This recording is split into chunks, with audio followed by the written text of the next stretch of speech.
Okay, so you can see I have my clay plate here. This is an important part of my process because it allows me to have the clay stick to the wheel head without marring the lip of my pot. And I keep this nice and smooth so that the pot doesn't stick too well. It sort of keeps a barrier between the clay in the pot and the clay on the plate. And then I do what's called tap centering. So I'm just gonna give light little taps to get the pot centered on the wheel. Then another really important thing for me, not everyone does this, but I actually just use lugs of clay, just little balls of clay. And I press them down at 3 points around the pot.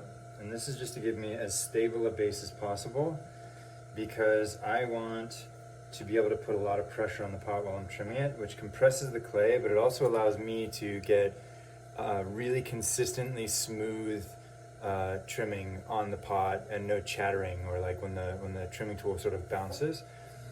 And then I'm just gonna hold pressure on the top and I'm gonna start removing clay. I leave a lot of clay on the bottom of my pots.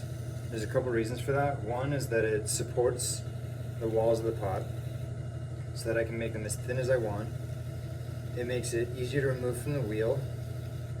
And it also sort of is a bank for moisture for the pot as it's drying so that the walls don't get too dry when it's sitting in the box. So I let them sit and cure in a box for about a week after I throw them.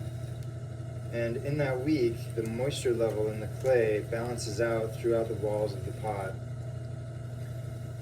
And that just lets me get the most consistent result possible without any warping or changing after I'm done trimming. So here I'm bracing on my legs and I'm bracing my fingers together and everything is as stable as possible. Stability is really the most important thing for honestly most aspects of making pottery. And I'm tapping on the pot and by the pitch and the feeling, the feedback from the clay, I can tell how thin it is. And that's about where I want it. Then I'm just going to refine my aesthetic details, get the little foot ring at the right width and the right angle, and just do some little micro adjustments.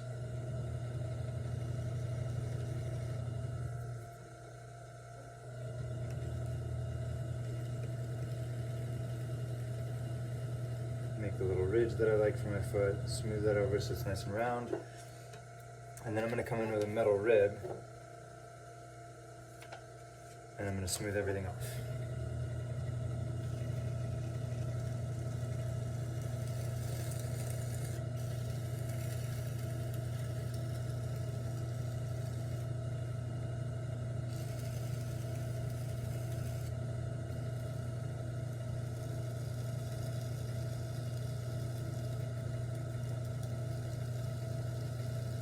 Alright, remove the lugs, check the weight.